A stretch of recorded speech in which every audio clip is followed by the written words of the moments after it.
युवराज अपनी खिड़की के पास खड़े होकर कुछ सोच ही रहा था। तभी कोई उसके दरवाजे पर नॉक करता है। युवराज अपने कोल्ड वॉइस में कहता है, कम इन। अगले ही पल हाथों में डिनर ट्रे लिए शुभ्रा रूम के अंदर आती है। अंदर आकर वो ट्रे को टेबल पर रखते हुए युवराज से कहती है, युवराज, तुम कब से रूम के अंदर ही हो? चलो डिनर कर लो। युवराज अभी भी अपने उसी सोच में डूबा हुआ था। युवराज शुभ्रा की बातों पर कुछ रिएक्ट नहीं करता। शुभ्रा युवराज के पास जाकर उसके कंधे पर हाथ रखते हुए कहती है, क्या हुआ बेटा, किस सोच में डूबे हो? शुभ्रा के कंधे पर हाथ रखते ही युवराज का ध्यान उसकी तरफ जाता है।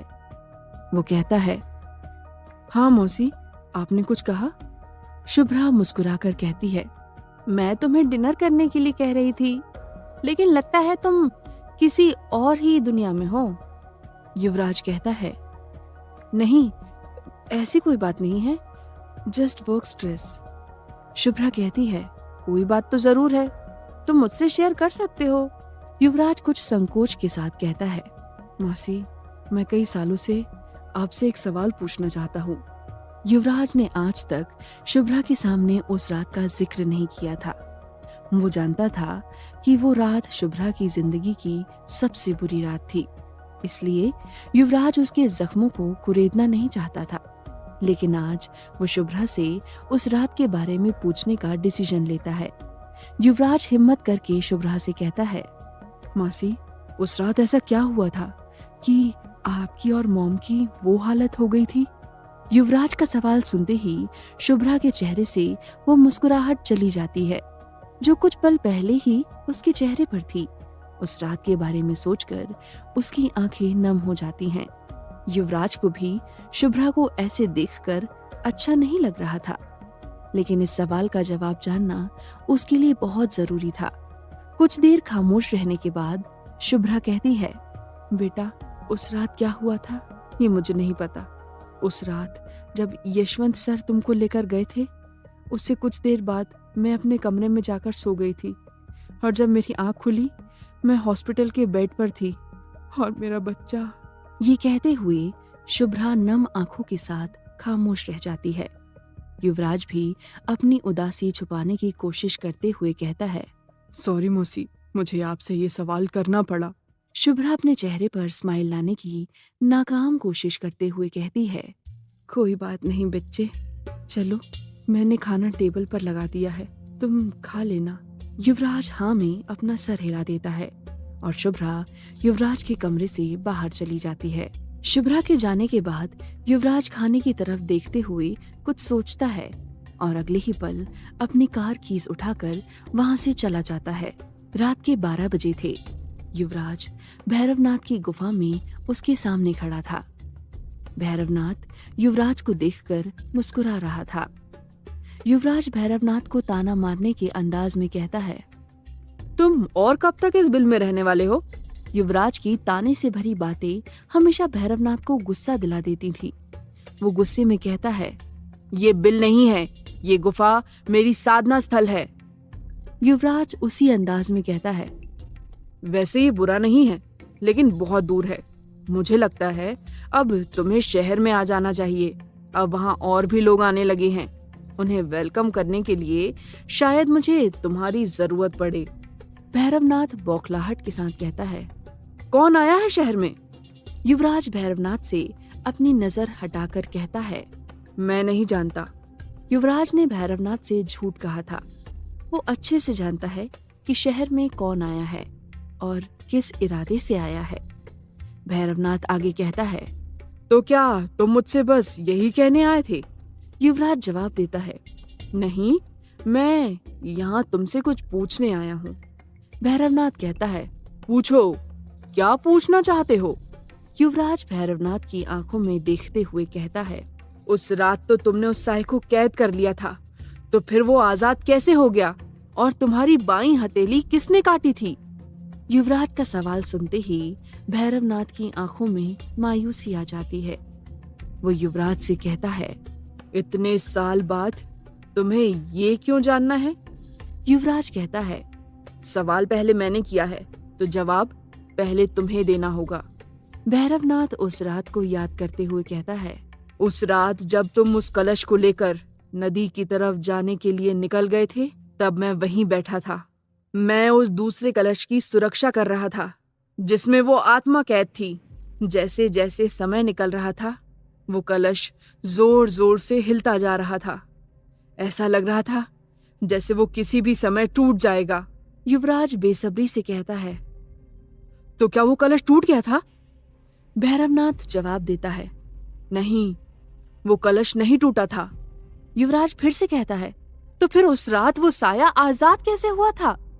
भैरवनाथ उस पल को याद करते हुए कहता है, जब वो कलश बहुत ज्यादा हिलने लगा था तो मैंने उसे अपने दाएं हाथ से उठाकर उस पर अपना बायां हाथ रख दिया था और उस आत्मा को काबू करने के लिए मंत्र पढ़ने लगा था। मेरे मंत्र पढ़ने पर वो आत्मा शांत हो गई थी। सब वैसा ही हो रहा था जैसा मैं चाहता था। फिर पता नहीं कैसे, पर कुछ देर बाद अचानक से मेरे आसपास काला धुआं फैलने लगा। वो धुआं इतना घना हो गया था कि मुझे कुछ भी दिखाई नहीं दे रहा था। युवराज बड़ी गौर से भैरवनाथ की बातें सुन रहा था। भैरवनाथ आगे कहता है, फिर अचानक से किसी ने मेरे बाएं हाथ पर एक कुल्हाड़ी से वार कर दिया और मेरी हथेली मेरे हाथ से अलग हो गई। जैसे ही मेरा बायां हाथ उस कलश के ऊपर से हटा, पता नहीं कैसे वो साया कलश से बाहर आ गया। किसी ने अगले ही पल उस कुल्हाड़ी से मेरे पीठ पे वार कर दिया और मैं घायल होकर बेहोश हो गया। भैरवनाथ की बात सुनकर युवराज हैरान रह जाता है और कहता है, वो आत्मा तो कैद थी, तो फिर उस रात तुम पर किसने अटैक किया? भैरवनाथ भी सोचते हुए कहता है, यही बात मैं आज तक पता नहीं कर पाया। कोई तो है जो उस आत्मा की मदद कर रहा है, वरना उस रात वो मेरे हाथों से बच नहीं सकती थी। युवराज भैरवनाथ से अगला सवाल करता है, और उस रात मेरी मॉम और शुभ्रा मासी वहां कैसे पहुंची और उन पर किसने अटैक किया था? भैरवनाथ कहता है, मैं ये भी नहीं जानता। जब तक मैं होश में था वो दोनों वहां नहीं थी। हो सकता है जिस इंसान ने मुझ पर हमला किया था वही उन दोनों को वहां लेकर आया हो और उसने ही उनकी वो हालत की हो। भैरवनाथ की बात सुनकर युवराज गुस्से में कहता है, लेकिन उसने मेरे परिवार पर क्यों हमला किया? उन लोगों ने किसी का क्या बिगाड़ा था? भैरवनाथ कुछ नहीं कहता क्योंकि इसका जवाब उसके पास भी नहीं था। कुछ सोचने के बाद भैरवनाथ अंदाजा लगाते हुए कहता है, हो सकता है कि वो तुम्हारे लिए एक चेतावनी थी कि तुम अगली बार उस आत्मा से आजाद होने की कोशिश ना करो। कुछ देर रुककर भैरवनाथ युवराज को शक की नजरों से देखते हुए कहता है, तुमने दोबारा तो कोशिश नहीं की ना? युवराज पूरे कॉन्फिडेंस से भैरवनाथ की आंखों में देखते हुए कहता है, नहीं। भैरवनाथ युवराज के जवाब से कन्विंस नहीं होता। उसे अब भी युवराज पर शक था कि उसने और कोशिश जरूर की होगी। अपनी बात पूरी करके युवराज वहां से जाने लगता है। भैरवनाथ उसे रोकते हुए कहता है, उस लड़की की क्या खबर है? क्या नाम बताया था तुमने? हाँ, सुहानी। क्या उसने तुम्हें बताया कि तुम उस आत्मा से कैसे आजाद हो सकते हो? युवराज बिना किसी एक्सप्रेशन के कहता है, उस लड़की की याददाश्त जा चुकी है। उसे अब इस बारे में कुछ भी याद नहीं है। हमें उसकी याददाश्त वापस आने का इंतजार करना होगा। ये कहकर युवराज बाहर की तरफ बढ़ जाता है। भैरवनाथ अपना अगला सवाल पूछने के लिए उसे रोकने की कोशिश करता है, लेकिन युवराज रुकता नहीं। युवराज के वहां से ऐसे जाने से भैरवनाथ को बहुत गुस्सा आता है, लेकिन वो कुछ कर नहीं पाता। अगली सुबह सुहानी अपने हॉस्टल से फोन पर बात करते हुए बाहर निकल रही थी। फोन पर निशा सुहानी से कहती है, यार सुहानी तू कहाँ है? हम दोनों कब से पुलिस स्टेशन के बाहर तेरा वेट कर रहे हैं। तुझे याद नहीं है कि आज 10 बजे हमें एएसपी सर से मिलना है? सुहानी निशा से फोन पर कहती है, चुप हो जा मेरी माँ, मैं पहुँच रही हूँ और मुझे पता है कि तुम लोग भी अभी रास्ते पर ही हो। तो ड्रामा मत कर, चल बाय। फोन कट करके सुहानी रोड के पास जाकर ऑटो का इंतजार करती है। कुछ देर इंतजार करने के बाद भी जब उसे कोई ऑटो नहीं मिलता तो वो पैदल ही पुलिस स्टेशन की तरफ बढ़ जाती है। दूसरी तरफ युवराज कॉलेज जा रहा था। उसके दिमाग में इस वक्त भैरवनाथ की कई बातें चल रही थीं। उन बातों को सोचते हुए युवराज गुस्से में था और बहुत तेज कार चला रहा था। कुछ ही पलों में युवराज की कार स्लो हो जाती है क्योंकि उसकी नजर सड़क पर चल रही सुहानी पर पड़ती है। युवराज देखता है कि सुहानी अकेले चलते हुए कहीं जा रही है। सुहानी को देखते ही उसका दिमाग बिल्कुल शांत हो जाता है। वो देखता है कि सुहानी कॉलेज टाइम में कॉलेज के अपोजिट डायरेक्शन में चल रही है। वो सोचता है कि कॉलेज टाइम में सुहानी कहाँ जा रही है। वैसे भी युवराज खुद को बेवकूफ बनाकर सुहानी से मिलने का बहाना ही ढूंढता था। फिर से वो सुहानी के पास जाकर अपनी कार रोक लेता है और कार से बाहर निकलता है। युवराज के वहां रुकने पर पहले तो सुहानी चौंक जाती है और फिर युवराज से कहती है, गुड मॉर्निंग सर। युवराज कहता है, तुम कॉलेज टाइम में कहाँ जा रही हो? युवराज को देखते ही सुहानी ऑटोमेटिकली नर्वस हो जाया करती थी। वो हड़बड़ाते हुए कहती है, सर आज क्लास 11 बजे से है, मैं पुलिस स्टेशन जा रही हूँ, मुझे एएसपी सर से मिलना है। ये कहते ही सुहानी अपनी गलती का एहसास करते हुए अपनी आंखें जोर से बंद कर लेती है। उसे याद आता है कि उसे युवराज को इस बारे में कुछ भी नहीं बताना था। सुहानी खुद को कोसते हुए अपने मन में कहती है, पापा ने कितनी बार समझाया था कि बेटा बोलने से पहले थोड़ा सोच लिया कर, लेकिन मजाल है मेरी जो मैं उनकी बात मान जाऊं। सुहानी की बात सुनकर युवराज को भी थोड़ा गुस्सा आ जाता है। उसे सुहानी का अर्नव से बात करना बिल्कुल पसंद नहीं था। वो जानता था कि अर्नव सुहानी को कुछ अलग ही तरह से देखता है। ये बात युवराज को अच्छी नहीं लगती थी या शायद उसे जलन होती थी। युवराज सुहानी से कहता है, नहीं, तुम पुलिस स्टेशन नहीं जा सकती। सुहानी युवराज को अजीब सी नजरों से देखते हुए कहती है, क्यों सर, मैं क्यों नहीं जा सकती? सुहानी के इस सवाल से युवराज को एहसास होता है कि वो सुहानी पर हक जता रहा है जिसका उसे कोई हक नहीं है। वो बहाने बनाते हुए कहता है, तुम पुलिस स्टेशन नहीं जा सकती क्योंकि मुझे तुमसे कुछ काम है। सुहानी कंफ्यूज होकर कहती है, आपको मुझसे क्या काम है? युवराज को सुहानी से कोई काम नहीं था। वो बस उसे रोकने का कोई तरीका ढूंढ रहा था। वो कुछ सोचते हुए कहता है, मुझे तुमसे कुछ बात करनी है। सुहानी कहती है, कहिए। युवराज सोचने लगता है कि वो सुहानी से क्या कहे। सुहानी सवालिया नजरों से युवराज को देख रही थी। युवराज किसी भी हालत में सुहानी को अर्नव से मिलने नहीं देना चाहता था। वो अपने आसपास देखते हुए कोई बहाना ढूंढ रहा था जिससे वो सुहानी को रोक सके। युवराज बिना कुछ सोचे थोड़ी सख्ती के साथ कहता है, मैं देख रहा हूँ तुम्हारा आजकल पढ़ाई में बिल्कुल भी ध्यान नहीं है। सुहानी मुंह बनाकर कहती है, क्या? युवराज कहता है, क्या नहीं, क्यों? तुम पढ़ाई पर ध्यान क्यों नहीं दे रही और एग्जाम से पहले रोना शुरू कर दोगी? सेमेस्टर एग्जाम में कितने % आए हैं तुम्हारे? सुहानी धीमी आवाज में कहती है, सर 97%। युवराज खामोश हो जाता है क्योंकि % बहुत ज्यादा थे। युवराज ने बिना जाने ही सुहानी की क्लास लगा दी थी। वो बात को संभालते हुए आगे कहता है, सिर्फ 97%? बाकी के 3% कहाँ गए?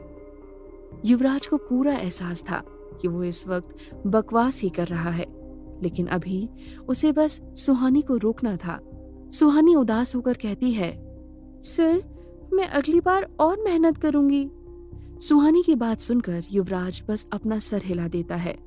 फिर सुहानी कहती है, सर अब मैं जाऊं? युवराज कहता है, नहीं, अभी मेरी बात पूरी नहीं हुई है। वो तुम्हारा रुमाल? सुहानी कंफ्यूज होकर कहती है, मेरा रुमाल मतलब? युवराज सोचते सोचते कहता है, वो उस रात तुमने सिंघानिया मैंशन में मेरे हाथ में जो रुमाल बांधा था, वो। सुहानी कहती है, वो क्या? क्या युवराज सुहानी को अर्नव के पास जाने से रोक पाएगा? क्या हुआ था उस रात भैरवनाथ के साथ? जानने के लिए सुनते रहिए ये कहानी। युवराज कहता है, वो मुझसे गुम हो गया है तो मैं तुम्हें उसके बदले नया रुमाल दे दूंगा। युवराज को अब अपनी ही हरकतों पर बहुत गुस्सा आ रहा था, लेकिन वो रुक भी नहीं रहा था।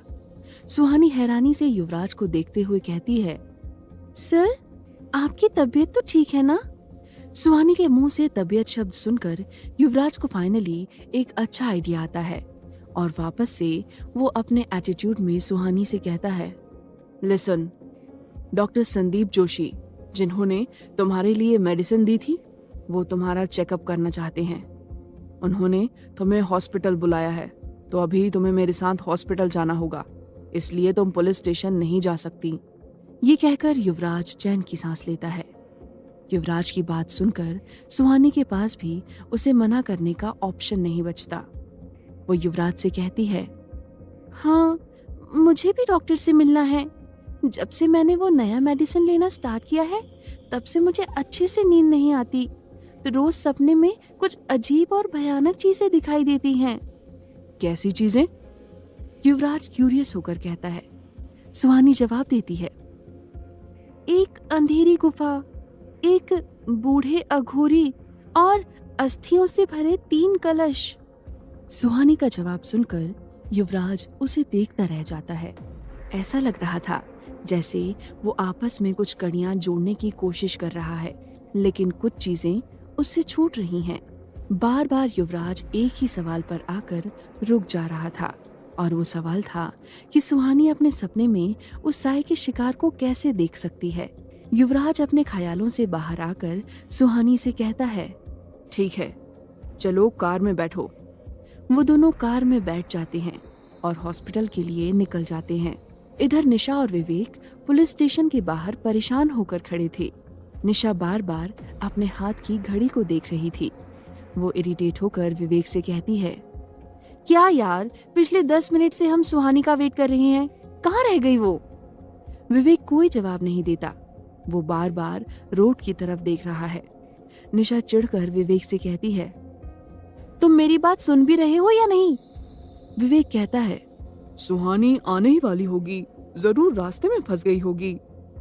निशा कहती है, अब तक तो उसे आ जाना चाहिए था, अर्नव सर से मिलने का टाइम हो गया है। निशा की बात पूरी होते ही उसका मोबाइल बजता है और वो अपने पॉकेट से अपना मोबाइल निकाल कर देखती है। मोबाइल को देखकर निशा थोड़ी उदास हो जाती है। वो विवेक से कहती है, सुहानी का मैसेज आया है, वो बोल रही है वो अभी नहीं आ सकती, हम दोनों को हुई एएसपी सर से बात करनी होगी। निशा की बात सुनकर विवेक नाराजगी के साथ कहता है, अरे यार, ऐसा था तो वो हमें पहले ही बता देती, हम लोग कब से उसका वेट कर रहे हैं। निशा कहती है, अभी इन सब बातों का टाइम नहीं है, चलो अंदर चलते हैं। विवेक निशा की बात से सहमत होता है और वो निशा के साथ पुलिस स्टेशन के अंदर चला जाता है। पुलिस स्टेशन में एंटर करते ही विवेक और निशा एक बड़े से हॉल में पहुंचते हैं। वहां कुछ पुलिस वाले अपने अपने डेस्क पर बैठकर अपना अपना काम कर रहे थे और कुछ फाइल्स लेकर इधर से उधर जा रहे थे। इतने सारे पुलिस ऑफिसर्स को एक साथ देखकर निशा और विवेक थोड़ा नर्वस हो जाते हैं। निशा अपने आसपास देखते हुए कहती है, यार, मुझे एक साथ इतने पुलिस ऑफिसर्स को देखकर डर लग रहा है। विवेक कहता है, क्यों, तुम कोई क्रिमिनल हो क्या जो इन्हें देखकर डर रही हो? निशा अपने मन में कहती है, अगर तुम ठीक से मुझे जानते तो ये सवाल नहीं करते। कुछ दिनों पहले ही मैंने प्रोफेसर के ऑफिस से क्वेश्चन पेपर चुराए थे, ऐसे ही थोड़ी मेरा एग्जाम अच्छा गया है। निशा को खोया हुआ देख विवेक कहता है, क्या हुआ? निशा होश में आती है और खुद को संभालते हुए कहती है, कुछ नहीं, मैं ठीक हूँ। विवेक निशा को शक भरी नजरों से देखता है। वो जानता था कि निशा जब भी कोई गलती करती थी तो वो इसी तरह से नर्वस हो जाती है। विवेक निशा से कहता है, इस बार तुमने क्या किया है? निशा हड़बड़ाती हुए कहती है, कुछ भी तो नहीं। विवेक कहता है, मैं जानता हूँ तुमने कुछ तो गड़बड़ किया है, तभी तुम घबरा रही हो। विवेक इससे आगे कुछ कहने ही वाला था, तभी निशा दूसरी तरफ देखकर कहती है, वो देखो, एएसपी सर का ऑफिस, चलो चलते हैं। निशा की बात सुनकर विवेक का ध्यान बढ़ जाता है और वो दोनों अर्नव के ऑफिस की तरफ बढ़ जाते हैं। वो दोनों अर्नव के ऑफिस के बाहर रुक जाते हैं और दरवाजा नॉक करते हैं। अंदर से अर्नव की आवाज आती है, कम इन। वो दोनों ऑफिस के अंदर जाते हैं।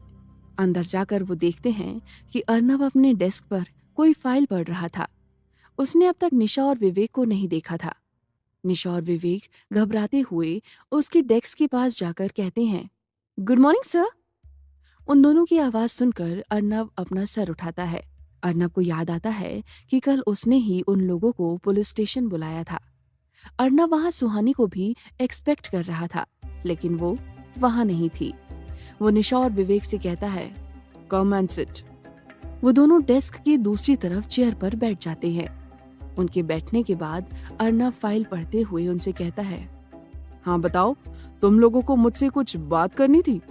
अर्नव की बात सुनकर विवेक नर्वस होते हुए कहता है, सर, हमें आपसे पद्मिनी सिंघानिया के बारे में बात करनी है।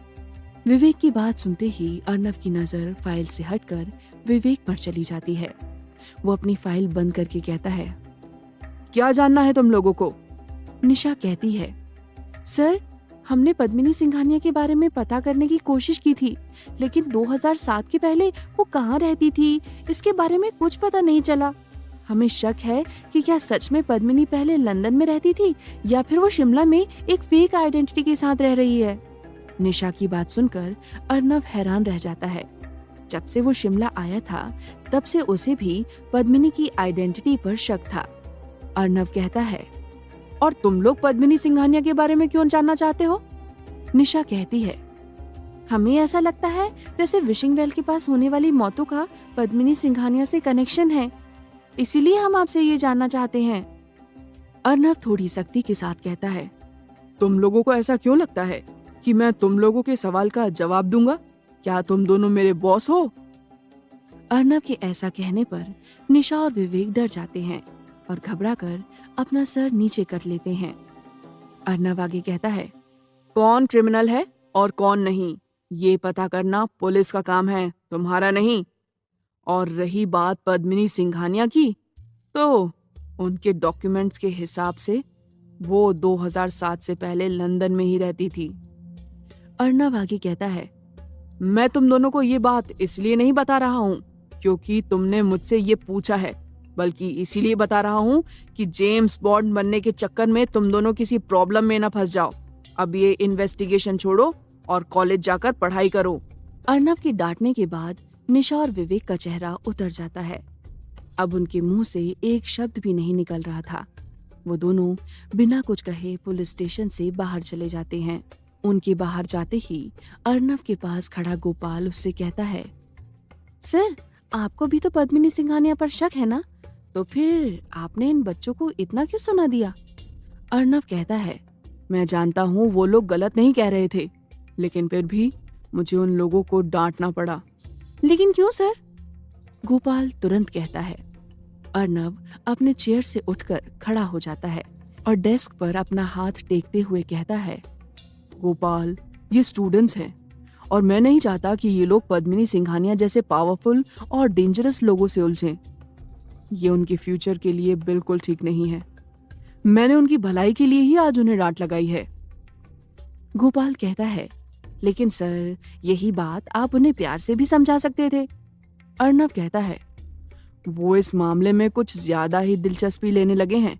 अगर मैं उन्हें प्यार से समझाता तो उन्हें कोई फर्क नहीं पड़ता।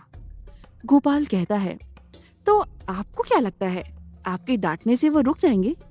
अर्नव कुछ सोचते हुए जवाब देता है, मुझे डर है कि वो नहीं रुकेंगे। गोपाल अपना अगला सवाल करता है, तो फिर आपने इनके लिए क्या सोचा है? अर्नव जवाब देता है, कुछ दिन हमें इन पर नजर रखनी होगी।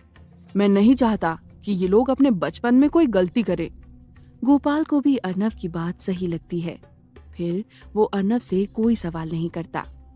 इधर युवराज और सुहानी लाइफ केयर हॉस्पिटल में डॉक्टर संदीप जोशी के सामने बैठे थे। डॉक्टर जोशी अपने हाथ में रखी सुहानी की मेडिकल फाइल को देख रहे थे। युवराज बिल्कुल आराम से अपनी चेयर पर बैठा था, लेकिन सुहानी इस वक्त काफी नर्वस थी। नर्वसनेस में वो अपने नाखून चबाते हुए एक बार डॉक्टर को तो एक बार युवराज को देख रही थी। युवराज सुहानी की ये हरकत देख चुका था, लेकिन उसकी नर्वसनेस समझते हुए उससे कुछ नहीं कहता। वैसे भी ऐसा करते हुए सुहानी युवराज को बहुत क्यूट लग रही थी। डॉक्टर जोशी फाइल को बंद करते हुए कहते हैं, मिस सुहानी, आपकी मेडिकल कंडीशन बिल्कुल ठीक है।